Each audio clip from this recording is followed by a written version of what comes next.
Hey guys! Today I decided to talk about international trade. The reason I decided to talk about it was because with all the millions of hours of TV watching, I've noticed an increase in the number of commercials that are touting Made in America. So I want to talk about, is that a good thing or is that a bad thing? Or could it be both? Okay, so how do you decide who should produce what?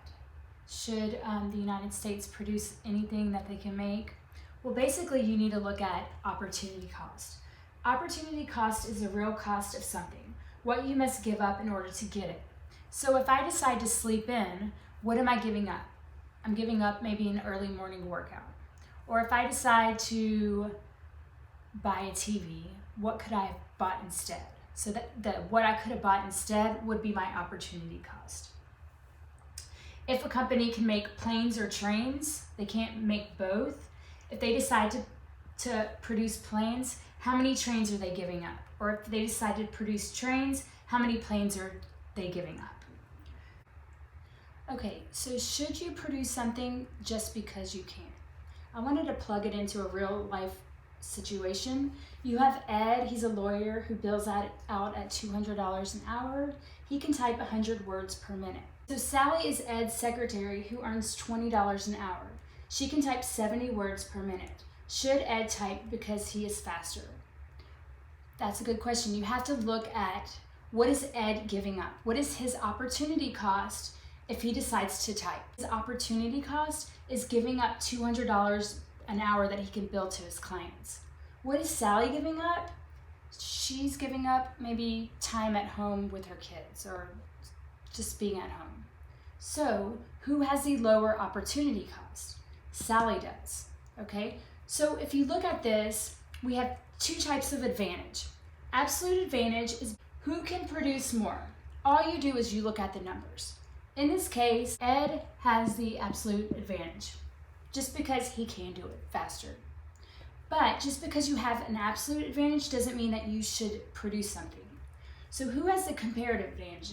The person who can produce with a lower opportunity cost, who's giving up less. In this situation, Sally has a lower opportunity cost, so Sally should do the typing. You have Krista and you have Brad.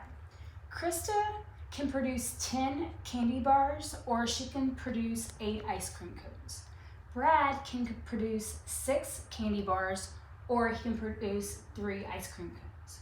Who has the absolute advantage? Remember, you just look at the higher number. Krista has the absolute advantage. Should she produce candy bars or ice cream cones because she has the absolute advantage? No, you have to see what each one the opportunity cost is. So what's the cost of a candy bar? To find that, you use this formula, cost over gain. So if Krista decides to produce candy bars, she is giving up, her cost would be 8 ice cream cones, her gain would be 10 candy bars, okay, or 0.8. If she decides to produce ice cream cones, the cost would be 10 candy bars, but she's gaining 8 ice cream cones. So her opportunity cost would be 1.25. For Brad, if he produces 6 candy bars, he's giving up 3 ice cream cones, okay? So his cost would be 3 and his gain would be 6, which is 0.5.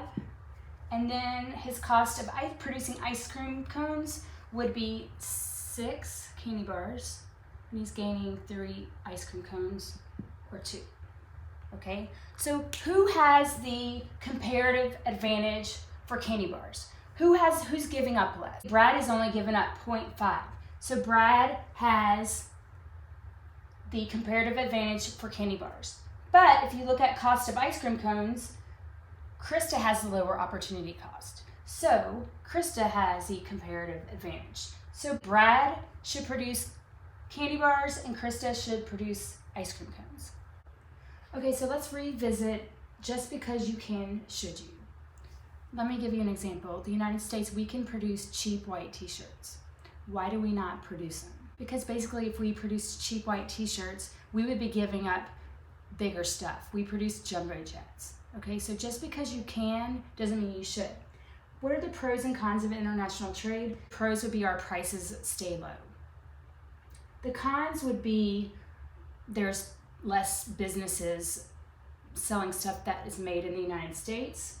Another con of international trade is you have the wage inequality. Like in China, they're paying their workers pennies on the dollar, where our workers are being paid a lot more.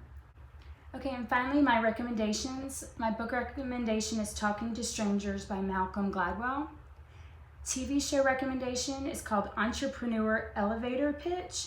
That's on C-Suite Network. I watched it last night, and they go up in an elevator and they have a minute to pitch their product or their business. If the investors like the pitch, they'll allow the entrepreneur to get out of the elevator. Email, there's a daily email called The Hustle. It gives you daily tech news updates. It's thehustle.co/daily. And then finally, businesses. We all should be supporting our small restaurants.